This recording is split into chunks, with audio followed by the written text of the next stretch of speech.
Welcome to the exploit development wing of the gentleman hacker's Mansion of Ylämuistiala. In this series, we'll cover notable information security trends and discuss the inevitable cyber mayhem.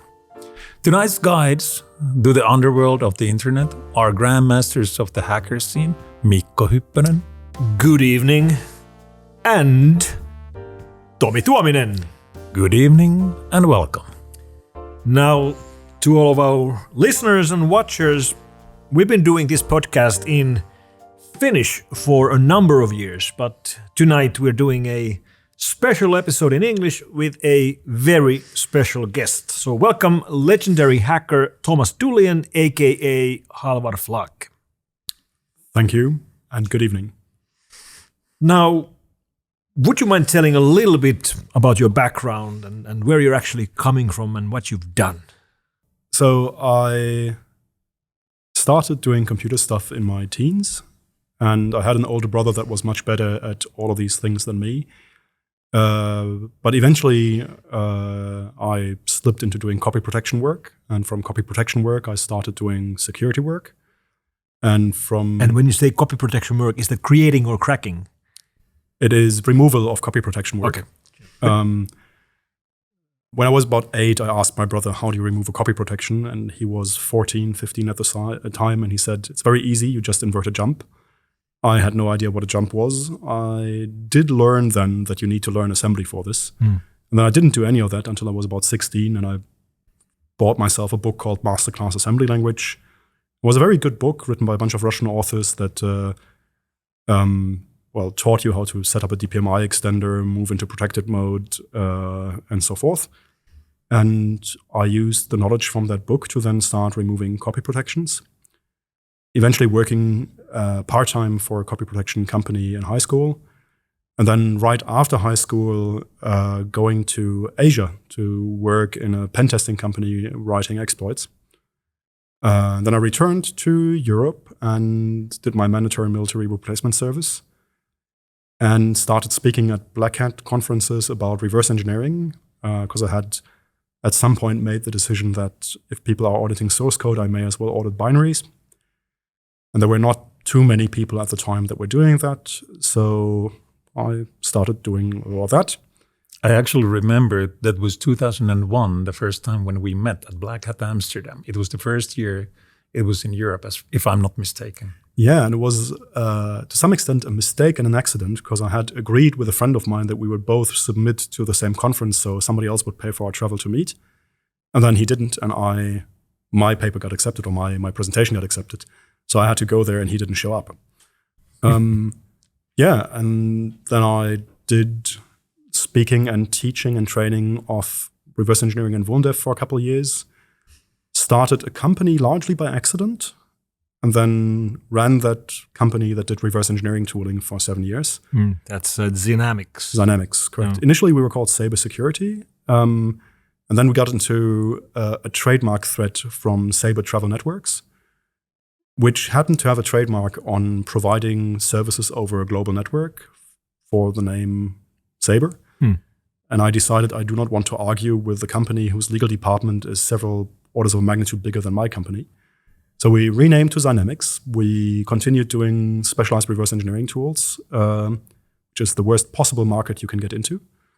I think the only worse business idea is like artisanally creating specialized pianos for one-armed ballerinas, which is about the same market size. We got insanely lucky that Google got hacked by the Chinese government just at the right time in 2009-10-ish. So this is the Aurora hack. This is the Aurora hack. And then it turns out that Google looked at some of the technology we had been built and decided that this is kind of useful. And then we got acquired by Google in early 2011, and I spent the next couple of years working at Google, integrating the technology and scaling it to Google needs. It's still in active use today, as far as I can tell. I'm very, very happy about this. Selling to Google is one thing. Making something survive inside of Google is a different thing. I then left on sabbatical, returned to Google into Project Zero to do pure research for a while. And it was there that I then decided that I'm a little bit tired of security. I want to work on computational efficiency. So I left Google at the end of 2018 to start a company doing computational efficiency. The company was called Optimize. Me and my co-founder, Sean Heelan, we built a continuous fleet-wide profiler based on eBPF for multi-runtimes. As far as we can tell, we were the first and the best. And we then got acquired by Elastic in late 2021. And the business idea was basically to lower the cloud computing costs of companies. Pretty much, like the product originally we had tried to build a company that offers cost savings against a cut of the savings. So you call us, we bring in a team of experts that help you lower your cloud bill, and we take a cut of the savings. And then this very idealistic business idea met the reality of company structures where the legal department cannot figure out how to do a contract that has no cost. And the accounting department cannot figure out how to account for a net negative contract. So it sounds like a good idea, but it isn't a good idea. I might be partially to blame for that because I might have been the person who pitched you that idea. It is one of those ideas that sound fantastic on paper. And when you run into the realities of real-world deployments or real-world company structures, it doesn't work unless you're already friends with the CEO for a long time. So if you happen to be, let's say, McKinsey or Bain, perhaps you can pull it off. But as an upstart, there was no way we could pull it off. We did a few small gigs and then realized we need to do something else. And we realized that there was no equivalent of what Google internally had, something called the GWIP, the Google-wide profiler, where they would be profiling C++ workloads everywhere. And we realized with eBPF having made its way into the Linux kernel, we can build something that you can deploy on an entire fleet and that can unwind stacks across different runtimes. And then you can profile everything that's running on your fleet all at once and optimize code there and generate huge savings. So we built that as a product, and it's a product that we were all, in my opinion, justifiably proud of.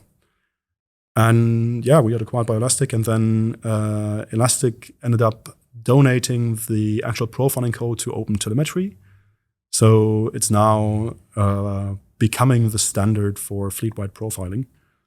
I should mention that at Zynamics, we built a tool that's pretty popular even to this day called BinDiff, which was originally built for patch analysis and which is open source now as well. So it seems like I have a bit of a tradition of building good technology that then gets acquired and open sourced, which and listeners who are interested can find these on GitHub, searching for BinDiff and OpenTelemetry. Yes, OpenTelemetry profiling agent and BinDiff, yes. Excellent. With your skill set, you could have chosen quite a few different paths. Like, if you look back, is there anything you would have done differently, knowing what you know now? I have landed in circumstances that are much better than what I had imagined for myself when I was young. So clearly, I would be very hesitant to change anything about the decisions I've made. There are a few alternate realities that are interesting to think about, but it is unlikely that they would have panned out much better. My original plan for life was to do hand-drawn animation, and it wasn't until I spoke to somebody that was working in hand-drawn animation in about 1998 and seeing how many hours he puts in and what he gets paid that I realized this isn't the thing. I think you're better off now. Possibly. In my very early 20s, I saw a job ad by Pixar who was looking for mathematicians that know something about animation, which is a very niche description, but that fit me at the time. So one of the alternate scenarios I like to think about is having decided at that point, I'm a mathematician, I know about animation, I should go to Pixar. Aside from that, I don't think I've got too many regrets about the choices I've made. Some details, but the macro choices turned out to be pretty okay. Do you think about yourself as more as a mathematician or as a coder? So prior to joining Google, I thought of myself as primarily a reverse engineer and a poor mathematician. When I joined Google, I became a much worse reverse engineer, a much better computer scientist. Nowadays, I've obtained more confidence in my mathematical abilities, in the sense that I was always very bad at the technicalities of mathematics. I'm terrible at writing a correct proof, but I've got a fairly reliable, good intuition about many mathematical problems. And I didn't appreciate that I had that when I was younger. So I stole the job title I put on my slides in my last talk from Richard Schweppel, who was a mathematician at Sandia Labs. And his business card read computing mathematician, like a mathematician that actually computes things. And given that I'm not a computer scientist by background, but I'm also not a classical mathematician in the sense that I care much more about computing something than I care about proofs, I guess I am a computing mathematician. You skipped over your relationship to Wolfram. What do you do there? So the Wolfram Institute for the Computational Foundations of Science is a pretty recent, I guess, invention or creation. Stephen Wolfram, the person behind Mathematica and Wolfram Alpha, who's done a lot of research on cellular automata in the past and also about questions of computability with cellular automata, created this institute to just pool researchers to answer questions about, well, the computational foundations of science. And through my work on weird machines at the time, which was a theoretical framework for explaining computer exploits, I had come into like a conversation with Stephen Wolfram, and then I was asked whether I wouldn't want to be an affiliate researcher there. And given that I'm currently not in the mood to start a company or to work in a large company, but I do like to discuss interesting things with motivated people, it's a very good fit for me. I get to discuss interesting stuff. I have an excuse to read math papers. I have an excuse to run computational experiments. It's good. Can't complain. With your background, what are the most groundbreaking technological revolutions that you have seen over the years? My answer is not going to be terribly original, so I'll try to make it long at least. I have a very good book from 1993 called A New Era in Computation, edited by a mathematician called Giancarlo Rota and Nick Metropolis, Metropolis Hastings algorithm, a person that worked on the Manhattan Project at the time. So this book is from 1993, and it talks about the advent of massively parallel computation and how that is now finally there in 93, and it's going to change everything. And very soon, everything is going to be massively parallel. And then nothing happens for a long time. And in 96 or 97, I think the GPUs arrive. And they're initially only used for drawing some triangles. I remember Voodoo and 3DFX and all those gaming cards. I remember them with envy as well, because I couldn't afford one. And so nothing much happens. And then it's like 2004 or 5, and I'm studying mathematics and attending some computer science lectures on machine learning, where I'm being told that all these neural networks are a failed branch and you shouldn't go there. It's all voodoo and nobody knows what they're doing and they don't work. And you should do everything with support vector machines. And I get taught a whole bunch of things that largely turned out to be false. And this is 2005, which is roughly around the time, 2006, I think, when Geoffrey Hinton got restricted Boltzmann machines to work. So the first deep neural networks that did some of the stuff.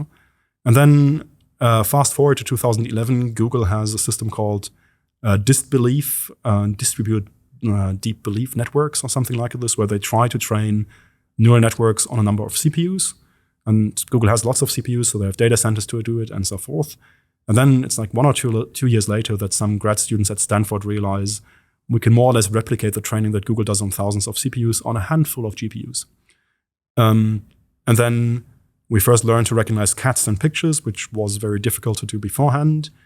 And nothing much happens just yet. And now we're today, and I have conversations with an AI about a mathematical topic, and not everything that comes back is bullshit, and we actually see some results. So this is actually pretty amazing. I mean, everybody talks about AI being amazing, but the advent of massively parallel computation and the fact that you can do so many diverse, interesting things by essentially matrix multiplication alternating with Hadamard product, which is element-wise multiplication. The fact that you have one algorithm that happens to be super parallelizable, that does all these things, that is pretty amazing in many ways. And the progress curve is very interesting. I don't know, perhaps I don't even believe that we'll end up with something resembling an AGI, but we'll certainly end up with, or we have already ended up with, things that are going to reshape our world in pretty fundamental ways, even if we just deploy the current state of the art everywhere in society. True. And these current systems, whether they're large language models or image generators or code generators, they are absolutely amazing. But we've already reached the state where the laymen who use them don't really think about how amazing they are. Of course, we have these assistants which know everything and remember everything and speak all human languages, and it's already becoming a given. But it is amazing, and I would agree, it is the biggest breakthrough we've seen during our time. Of course, it's been built on top of previous breakthroughs. We needed the internet to have all the data sets so we could actually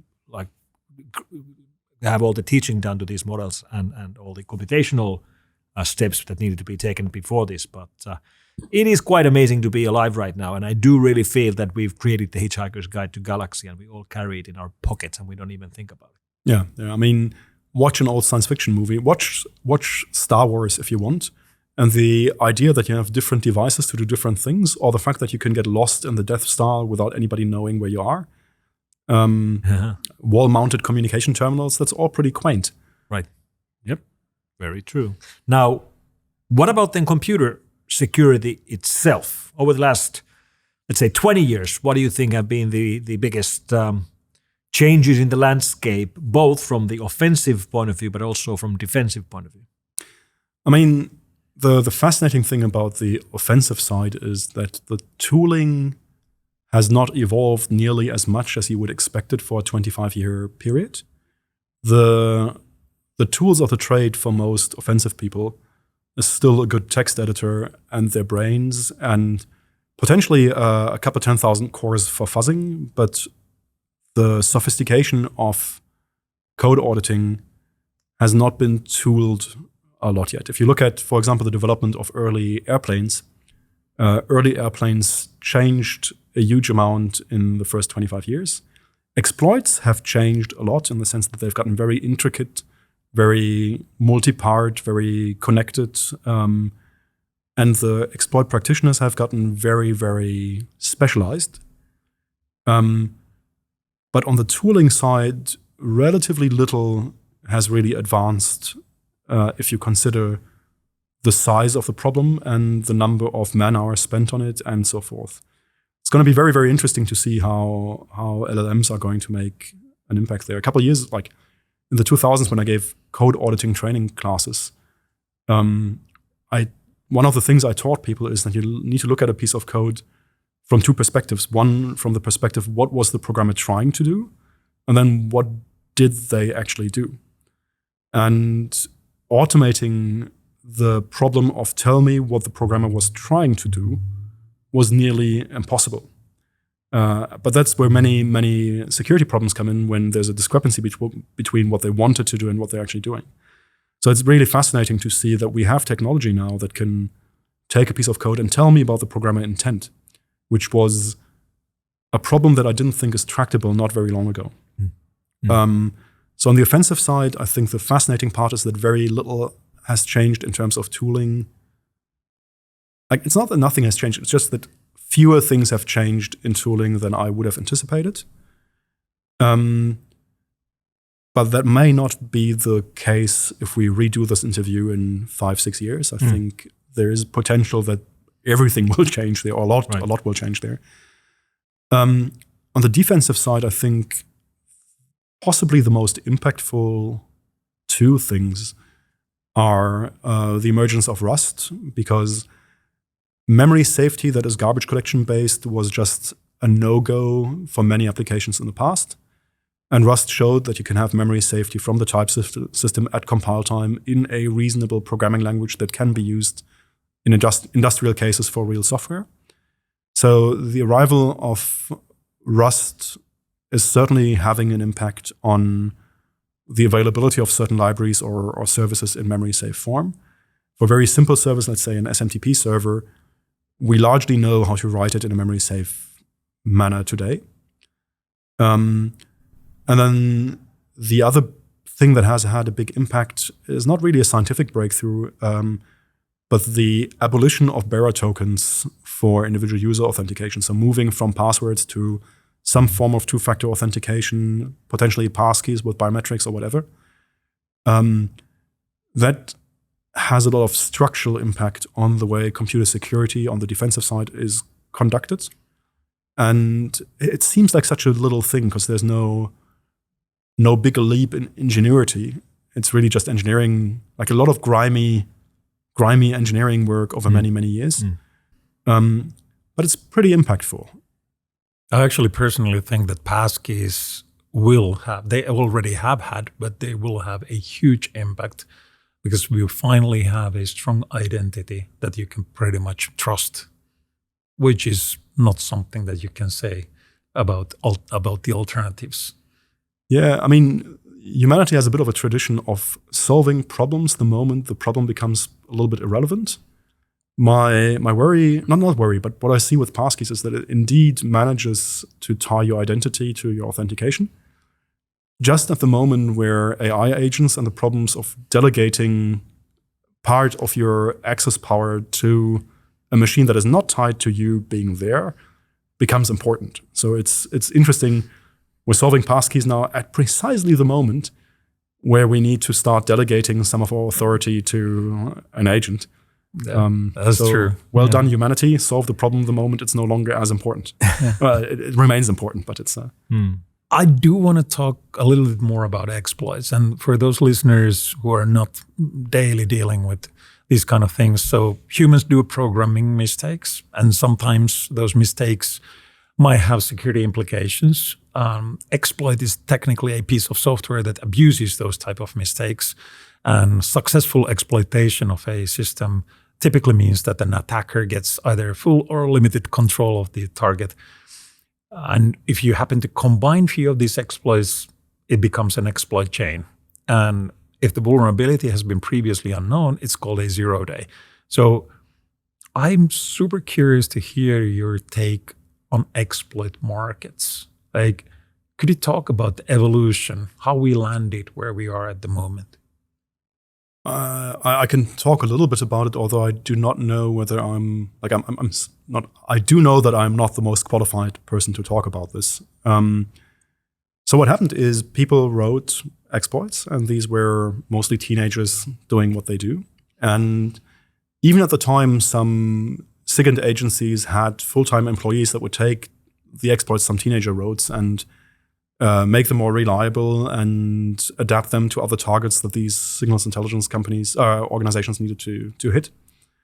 And this morphed into a scenario where government organizations would buy exploits from hackers to then use for their day jobs. And as this evolved, people specialized into just writing exploits. Like some people didn't actually do any hacking with them, just kept writing exploits. And a market developed where various governments were buying these exploits. And then eventually, or not so eventually, middlemen arose that started buying exploits. And then an exploit itself still requires a certain amount of expertise to use. So you had the evolution of full stack vendors. I think NSO is the most famous one that then essentially sold surveillance as a service to various entities. So they had to buy exploits and then had to sell the service to governments or other players that said, this is your target and we'll make sure this target gets compromised and you get a flow of information from that target. And all of this created this market where exploit writers could sell exploits, and then the buyer would integrate this exploit into their existing infrastructure and resell it to the end customers, which were various government organizations in different countries and of different levels of cleanliness. And it's a very complicated and weird market. But it's legal. I mean, as a government entity, hacking another government is legal where I'm at. Meaning, like if I am in country A and hacking country B on behalf of A, it is legal in country A. It is not legal in country B to do the hacking. Selling an exploit to country A to then go hack country B, if you know that country B is going to be hacked, maybe aiding and abetting in country B, and you kind of have to hope that country B never figures out that you were the one selling it. By and large, the consensus in the intelligence community in the past seems to have been that the people in the supply chain don't get prosecuted, which is not entirely true. There was at least a case where a particular exploit writer in Russia or of Russian origin was sanctioned, and other exploit brokers were sanctioned by the US government for having contributed to the Russian supply chain. So yes, it is legal-ish, but you may still need to consider precisely where you vacation and which airports you do a stopover through in the future. So the correct answer is it is legal, but very complicated very easily. Right. And then there's export controls where it's not always clear whether you can export without asking for a license, and so forth and so forth. Right. Very complicated thing. Highly non-trivial. Yeah, and they have similar controls as real-world weapons and things like that, although the comparison is, again, very complicated one. Now, many software companies responded to the emergence of exploit brokers and exploit markets by enhancing their bug bounty programs. So they offer money to you find a bug, you find a vulnerability in our code, you can sell it to us and we'll reward you with money so you don't have to sell it to outsiders. But there is a difference in pricing. For example, a critical high-impact exploit chain in Apple, for example, in iPhone, Apple will pay you up to 1.7 million euros for it, which is a lot of money. But I'm guessing you could get multiple millions, maybe more than 10 million by selling it to an exploit broker. Why are exploits so expensive? Well, first of all, for the person, why are exploits so expensive? On the one hand side, for many governments, what the exploit provides is something they can very hardly or at almost no cost get through other means. So it provides something that is very valuable to whoever holds it. A repressive government will pay a fair amount of money to stay in power and to surveil dissidents if you want. And they can print more money if they need it. They can possibly print more money if you need it. But even a democratic government, you have an incentive structure where the politician can tell the public, do you want to be kept safe?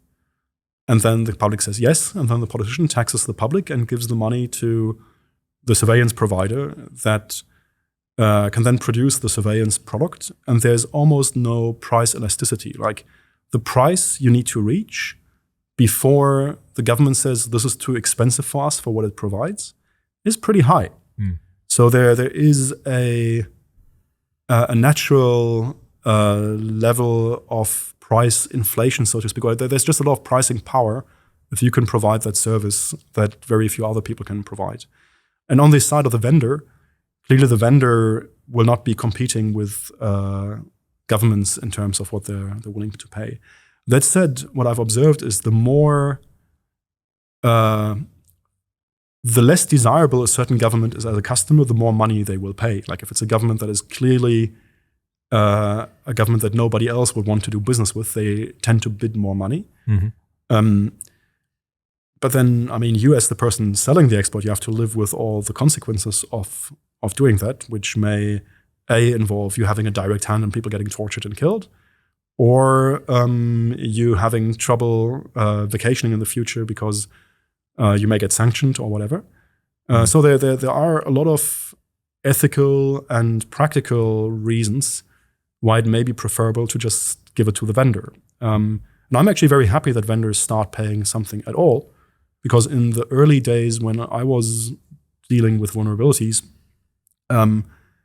you would report a vulnerability to a vendor and get a threat of a lawsuit because you violated their license agreement by reverse engineering something, etc. So there was no rational path to getting a vulnerability fixed that you would voluntarily take. Like, you had invested time, and then you still had to argue with people. So I'm actually happy that vendors, and like the fact that Apple is like a vendor is paying potentially more than $1 million for a bug is a very good development in some sense. And this is a super good point. I remember as recently as 2005, I stumbled into a vulnerability and reported it and didn't ask for anything. And they sent lawyers to greet me. And it was just pure luck that I got out of it. Yeah. Clearly you were trying to hack them. No, I wasn't. I was actually trying to tell them how to fix their stuff. But in many ways, we are in much better place than where we were 10, 15 years ago. Oh, yeah. I mean, I remember Black Hat conferences where talks got canceled because the vendor exerted pressure on the employer of one of the speakers, where then people had to rip out from the then still printed conference proceedings the relevant pages. And all sorts of madness. Like there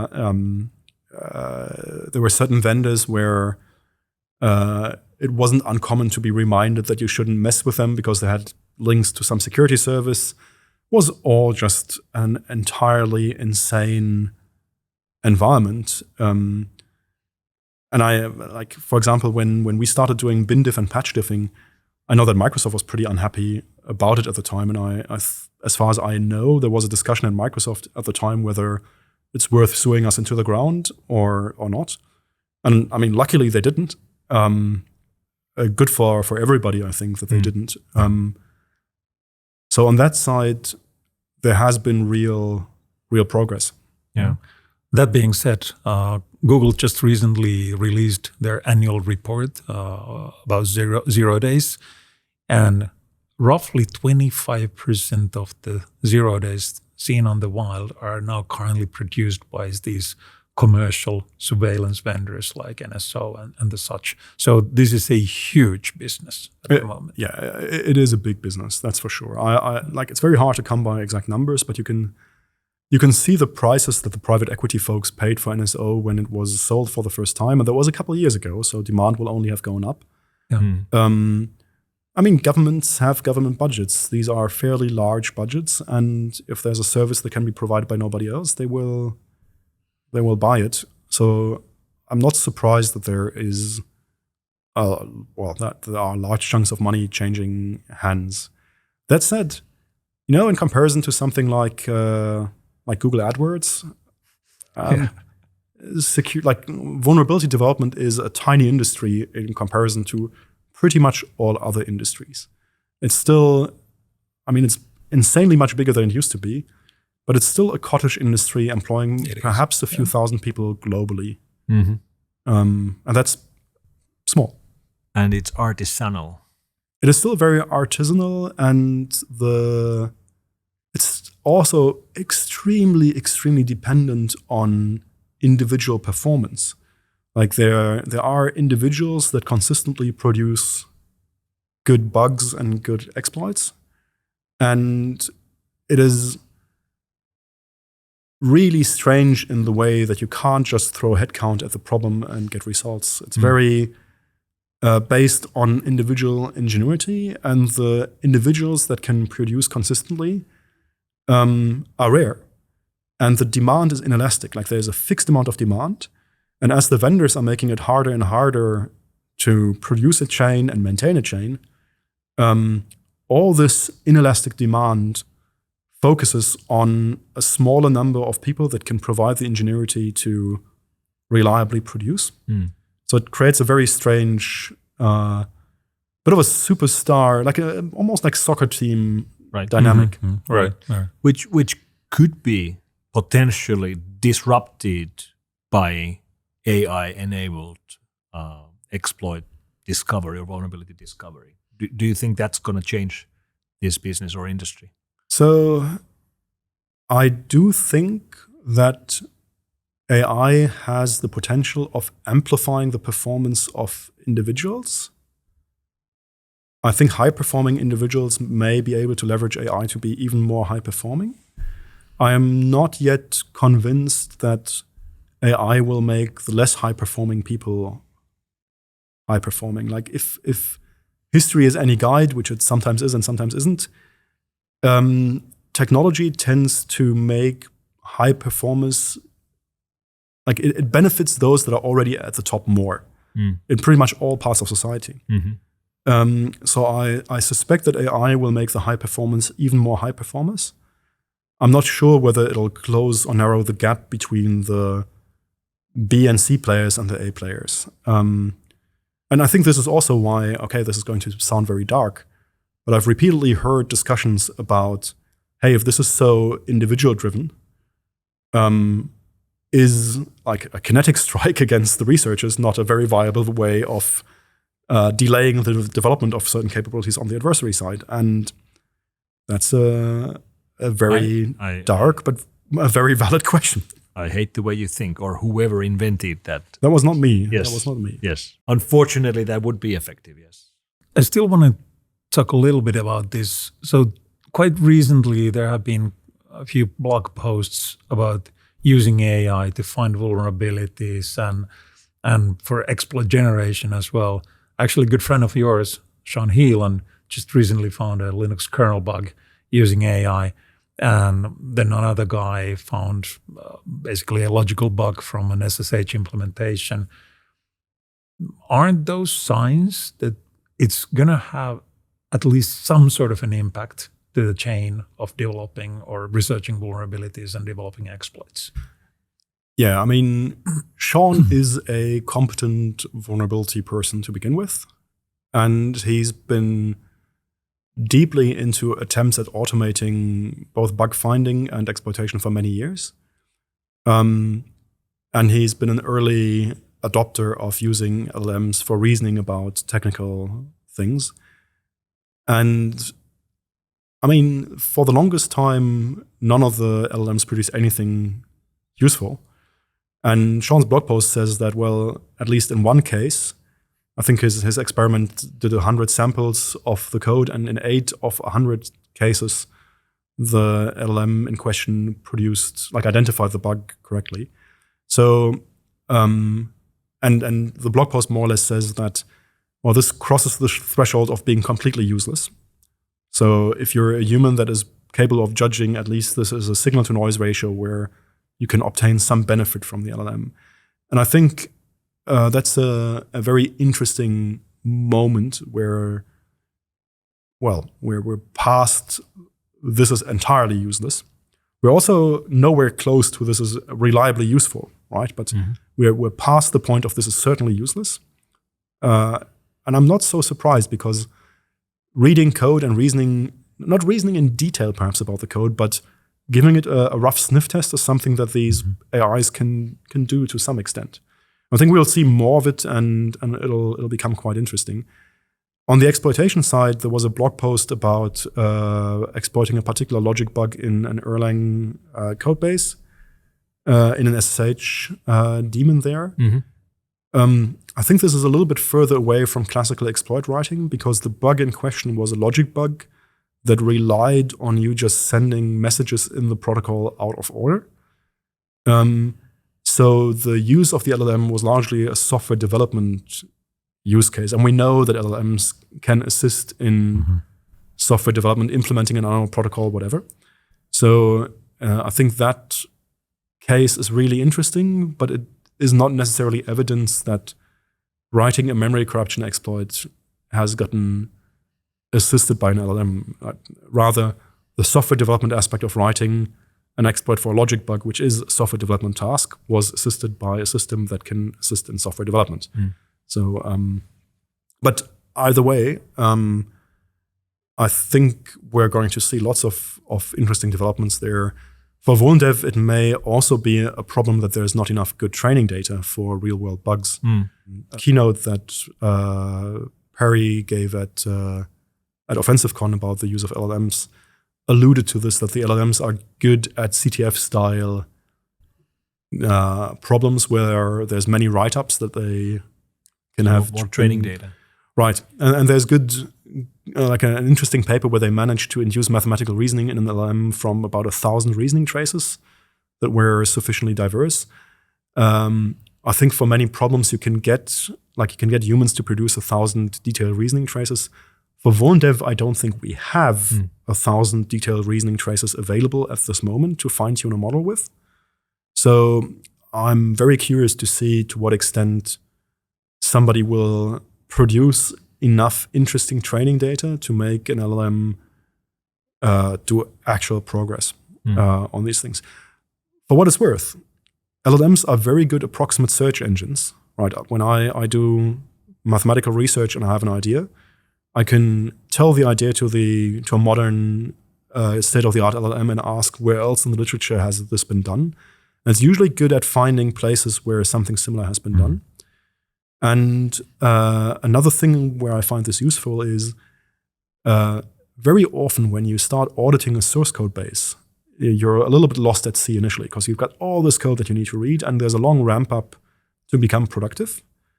And sometimes I wish I could hire a sort of code Sherpa, like somebody that can give me a broad tour of the architecture of the different components and tell me approximately which part of the code base is responsible for what. And it turns out that a good LLM can do some of that. So it's an unreliable and not always fully trustworthy code Sherpa, but it's better than nothing. Like it's a form of semantic grab where I can ask, hey, can you find in which files in the code base is this and that functionality implemented?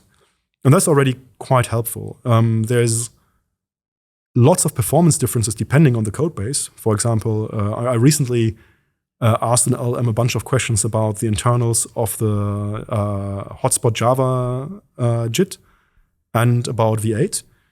And the performance on the Hotspot Java JIT, which is a relatively static code base that is relatively small and very C-ish, is much better than its performance on V8, which is a much larger, much more fast-moving language, which also has implemented multiple domain-specific languages that on compile time generate more code, so the LLM hasn't fully indexed the code base.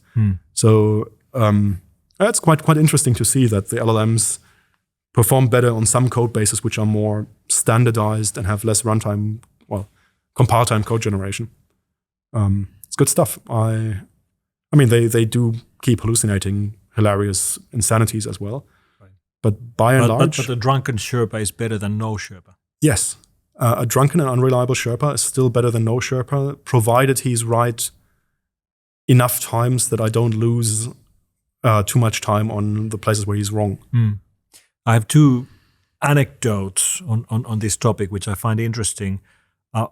First is just how quickly this field is moving.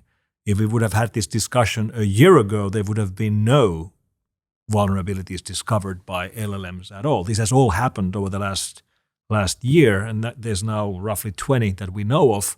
And the ones we know of are indeed found by guys like Sean or Matthew or Atte, or by security companies like Crossbow or maybe Google, which means all of these discoveries have been good. They've helped. They've made security better. These vulnerabilities have been discovered and fixed. Obviously, we will see movements from the attackers as well, but as far as we know, we haven't seen that yet. Would we see it? Well, that's a good point. We probably at some stage would, but as far as we know, we can say right now that as far as we know, it hasn't happened because it's as far as we know. But I mean, no, I'm not saying that it has happened. I'm just saying that assuming I analyze an exploit, it is rare for me to be able to extrapolate how the underlying bug was found. Right. True. Sometimes I can guess at it, but oftentimes I can't. Right. Well, Well, I'm guessing in the near future, if we see an explosion in the amount of new vulnerabilities used by criminals, then we know they must be doing something different, and this would be the likely explanation. But yeah, we don't really know. However, the other anecdote I wanted to mention in relation to this topic was that when Sean posted about the discovery, someone asked him how much did he invest money into actually the discovery. How much did you pay in OpenAI API access? He was using O3 to do the discovery, and it was $100. Yeah. And that's remarkable there as well. Of course, there's a lot of manual work. It's not just the $100, but the fact that this is cheap. I mean, you could find the vulnerability and report it to Bug Bounty and make a good living out of that. Yes. If you're Sean. If you're Sean. Right. Well, what I'm saying is that if you're sufficiently capable of harnessing the technology, then yes, you will become more effective.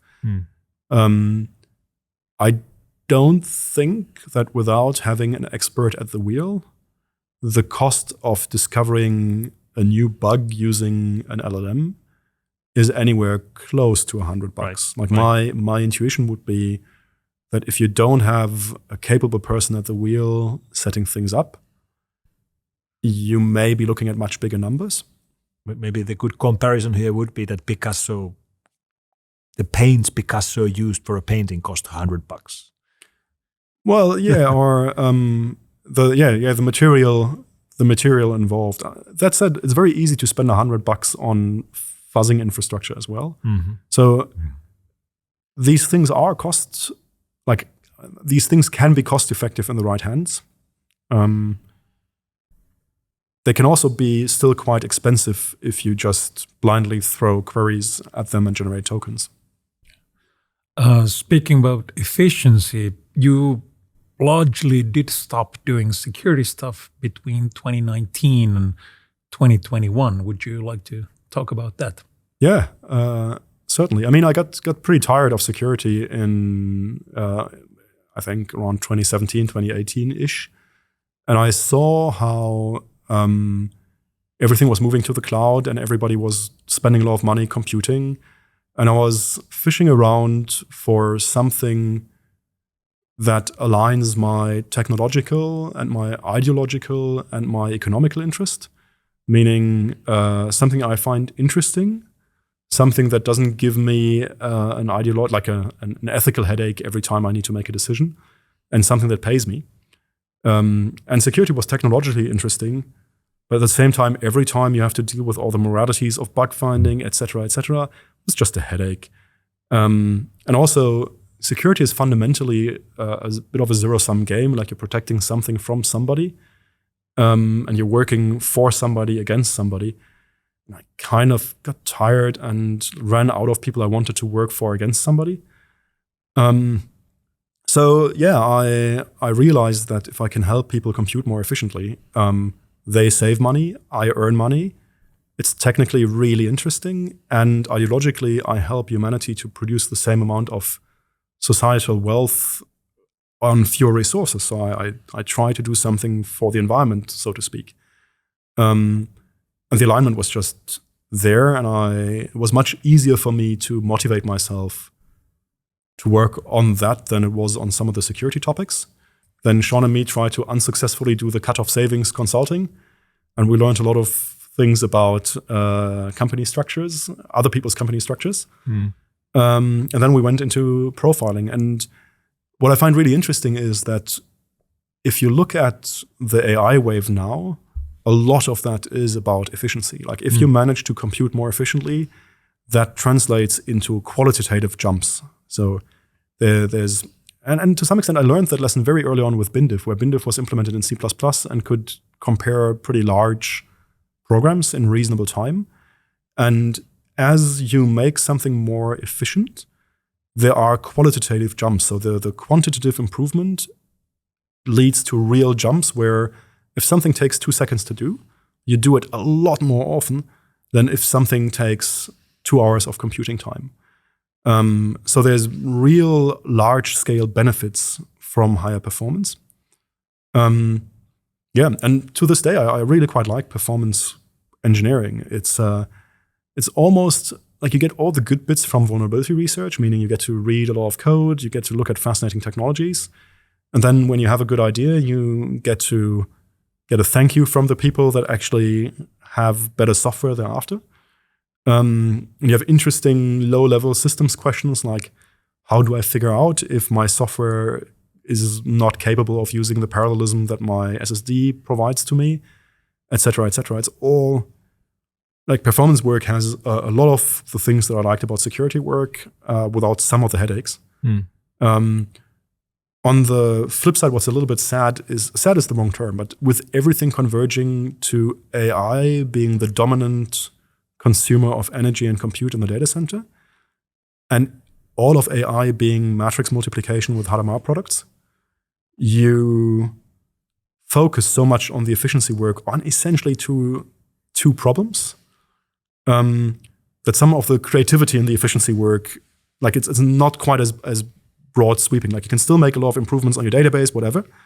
But given that it's all dominated by matrix multiplication and Hadamard products, does it matter as much? I mean, efficiency still matters. The question is, does optimizing your non-matrix multiplication workload matter as much if everything is dominated by the matmul? Well, at the very least, you can be glad that you've done your part of saving the planet, and we thank you for that. I mean, I need to do something to offset my Protestant guilt from all the flights I took.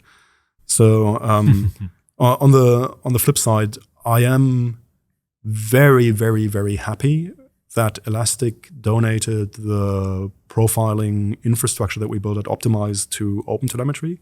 Because at Optimize, we had a fantastic team. I love is a very strong word, but I really loved working with that team.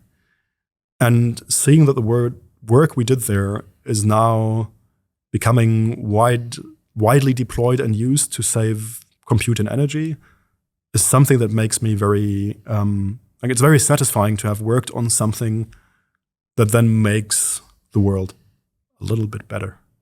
Just a tiny bit. I mean, things are dark enough, right? Right.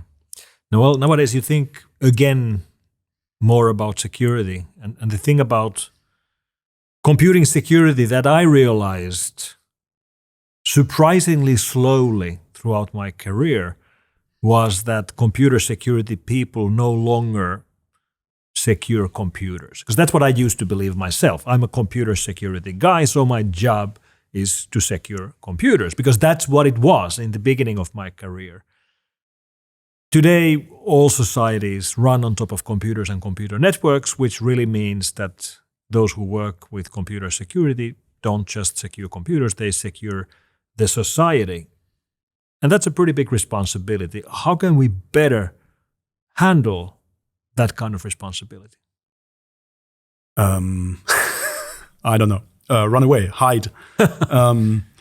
No, I mean, I think you're touching on a few interesting points.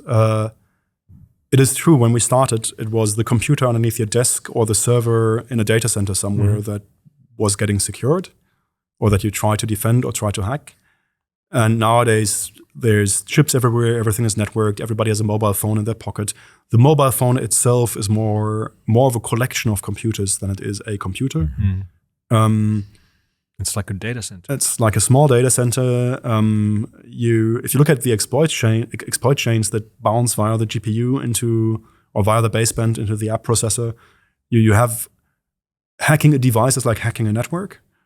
So all of this has broadened the term cybersecurity to a point where it's almost unrecognizable. Like saying, if you spoke to somebody in 2000 and they told you, I do computer security, you had a vague idea of what they're doing. Today, somebody can say, I'm doing cybersecurity, and nobody is any wiser. And I noticed this in myself. Like I was very proud in the early 2000s of being able to write an exploit and write a rootkit and do a tiny bit of hacking. And you could be a generalist at the time. And nowadays, you have specialists in the implementation of a particular allocator. The field has gotten insanely broad. And the question is, to some extent, it's a good question. Is there still something like cybersecurity, or is it just becoming security? in some sense, but also it happens to me pretty regularly that I am ostensibly a security expert and I sit in front of a security product and I stare at it in disbelief and be like, what is this even supposed to do? And that isn't always, sometimes it is justified, but it isn't always justified because sometimes there's just areas of security that I had no clue existed in the first place.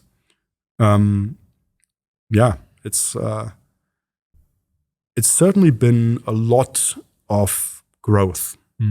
And on average, I don't know what the growth rate for cybersecurity employment was, but if your conference doubles every 3 years, on average, half of the people are noobs.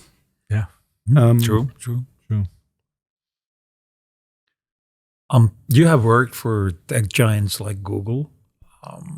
Who should be responsible for securing the internet? I'm not sure. It's a very, very broad question about responsibility. To some extent, who should secure the world? It's not an easy question to answer.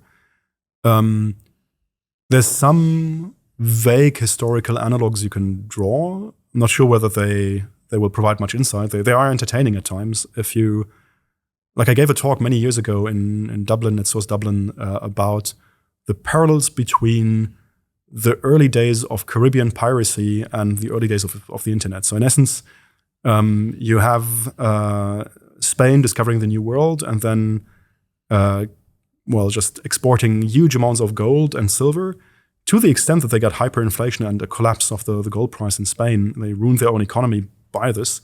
And then initial settlers on individual islands. The English term buccaneer comes from boucanier, which is a French term for people that were smoking meat on these islands. And then you have these early settlers on the frontier, similar to the early hackers on the internet, that then get co-opted into government-to-government competition where the British provide letters of marque to individual pirates to go steal gold from Spain at the time. And then you have later on the emergence of big ports that can no longer be attacked by individual pirates. So the consolidation into larger entities, which is a little bit similar to people moving their on-prem infrastructure into larger cloud providers where they think they can protect things better. You have some historical analogs of like the East India Corporation, of companies that were essentially as powerful as sovereigns. But all of these things are just very vague approximations of what we're seeing now. Like the large hyperscalers, the capital expenditure of a large cloud provider, the annual capital expenditure in data centers exceeds the defense budgets of most countries. We have individual corporate entities that have an enormous amount of influence, an unprecedented amount of revenue. These exist. Countries also exist. Nobody really knows how to do this. Humanity has a history of trying to figure things out as they go along. Quite often there's big explosions that kill many humans. Yeah, like the arc of history is not always a very happy story. Let's just hope we can avoid the worst. Yeah, it's not obvious at all. And the world is in a turbulent state. We met earlier at the NATO cyber conference in Tallinn, where you gave a keynote talk.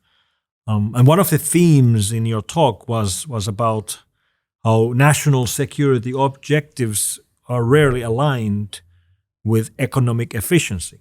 Why is that? So economic efficiency optimizes for, things being, I guess, cheaply available or some economic objective. And this economic objective is not always the same as resilience. So, for example, if I can produce a good very cheaply, let's say in China, I will produce it cheaply in China, but then the effect may be that for whatever reason, be it an international conflict or be it a pandemic or whatever else, I might not have the expertise or the materials or the ability to produce these things myself.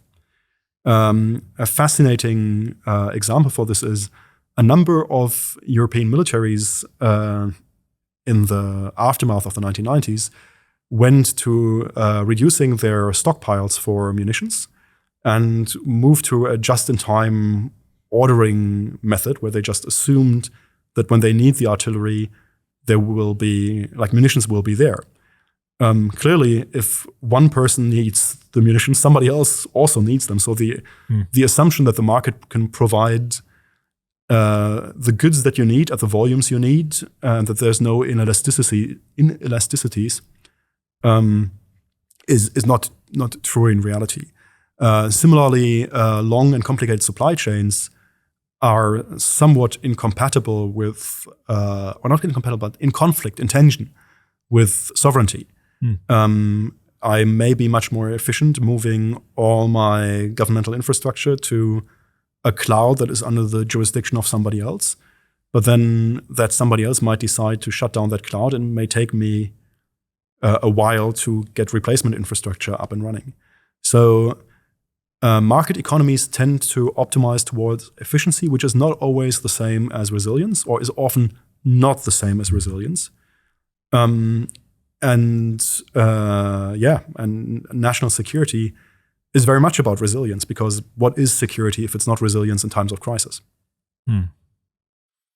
One detail from your keynote that stuck with me was your example on how prices of many military use goods are plummeting, and how we used to think about the drone as a cheap plane or a cheap chopper. Well, we really should be thinking about it as an expensive bullet. Yeah. I mean, this is a very good point. If you spoke to anybody about drones 5-6 years ago, people largely thought about Reaper reconnaissance drones, or perhaps some of the missile strikes that the US did in the global war on terror. The idea that drones are consumables in warfare did not enter anybody's field of view. Like, that was not a thing. And the developments in Ukraine really showed that the way to think about drones to a certain extent is that there are expensive bullets. So precision-guided aerial munition is very cheap. Like, initially, it's changing now as the drone situation is evolving. But when the drone situation started in Ukraine, these were largely DJI drones that cost like $500 a pop, outfitted with an RPG warhead. So the total cost of that thing was $1,000, which is 2 orders of magnitudes cheaper than classical precision-guided munitions. I'm not quite sure what an artillery shell costs, but the long story was that you could buy dozens of these contraptions for the price of one artillery shell. And this came out of the fact that consumer demand drove volume production. Volume production drove economies of scale. So you could produce large quantities of things very cheaply. And then as it can be produced cheaply, it changes the economics. And we're back to a similar thing as with the efficiency, right? If something gets sufficiently cheap, you can use a lot more of it. And this is also a perfect example of the point of your talk, because it's very hard for Europe to produce that kind of drones. We might be able to produce big part of them, but not all parts needed to build a $500 drone. Yeah, I mean, in some sense, Europe, for many production tasks, has moved up the value chain, trying to do more value add, which then means highly specialized luxury products of sorts. Luxury can mean high quality. If you try to build a drone from European parts, you run into trouble just finding cheap disposable electric motors being made anywhere in Europe, because all the providers of electric motors in Europe have specialized on high-end, high quality, doesn't need maintenance for a very long time, has other special properties, because that's where the higher value add is. And that makes a lot of sense from an economic perspective. But now, if I need cheap and cheerful for a consumable drone, I can't find a provider. And this goes across the board, that for many of the inputs needed for a cheap drone, I may be able to find a blue list country that still produces them in some quantity, but usually it's at the high end of the quality and value chain. And then out of a sudden, my $500 drone is 1 or 2 orders of magnitude more expensive, which then changes the way I can use it. And more broadly speaking, moving up to the more bespoke, more higher value add production is something that you can do, but it does carry a certain risk of you losing the ability to innovate and walk down the mass production learning curve. I think the entire thing was inspired a little bit by reflecting on what happened to Intel in semiconductor manufacturing, which led me to reread this New Era in Computation book, which in 1993 has a long article informed by the rise of Japan around semiconductor production and the technological learning curve, and how it influences industries, and how you have the two equilibria, the small-scale artisanal high-end production and the volume production, and so forth. That was actually very, very interesting. If you could just briefly recap the story of Intel and TSMC. All right, yeah. So Intel is fascinating in the sense that Intel got into a dominant position in CPU and semiconductor manufacturing by means of the volume business. So Intel got to produce the x86. The x86 made it into the IBM PC. The IBM PC was being sold in very large quantities. Intel had volume demand to produce many 8086 chips.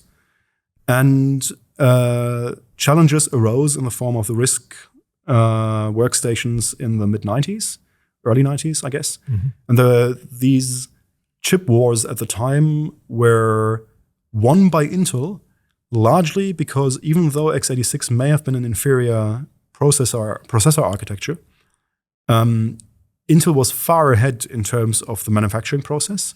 So even if the architecture was 15% worse, Intel was 30% better on the manufacturing of the CPU. So they won that conflict to absolute industry domination in the mid-2000s, late 2000s, early 2010s.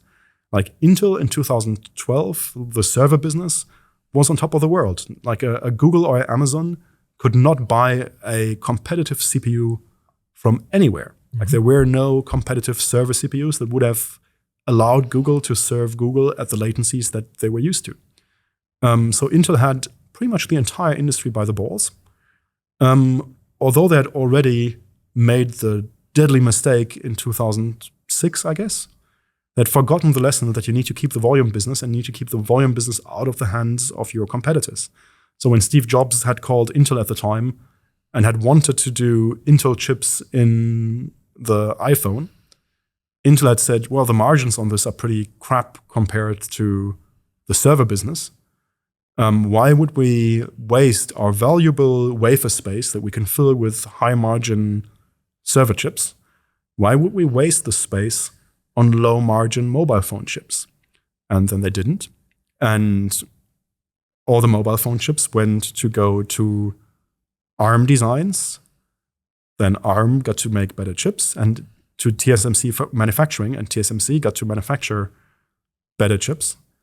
So we're now in a situation where the most energy competitive, like there's a reason all the hyperscalers are rolling out ARM-based TSMC manufactured servers, because on a compute for energy calculus, which is what counts, these are strictly superior to Intel-based cores at the moment. And it's just fascinating. I think many business school case studies will be written around this decision by Intel, where they forgot how they got to be dominant and then had to discover the hard way that they lost process leadership. And they're struggling as a company, and the existence of Intel as an independent entity is at stake now.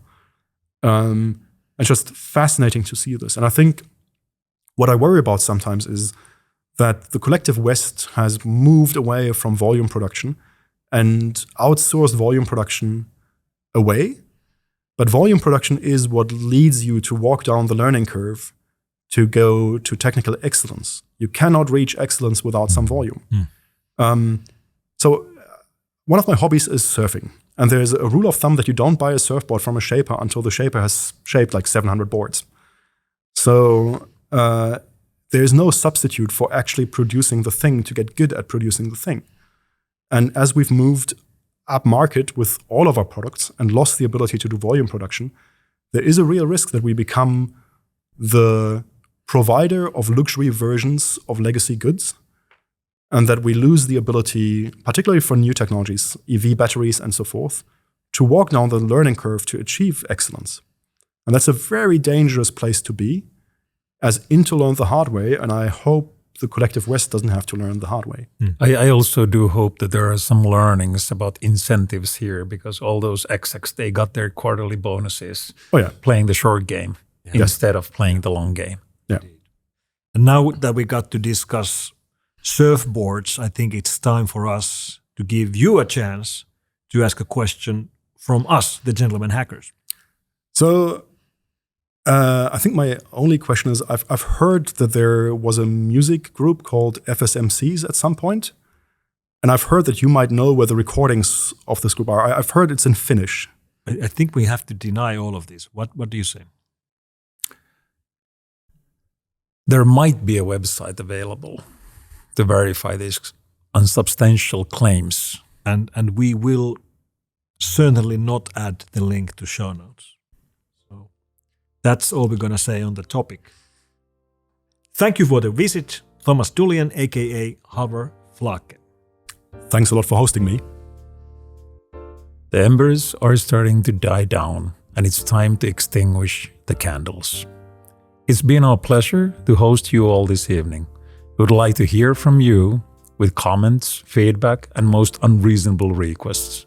All those can be submitted at gentlemanhackers.com.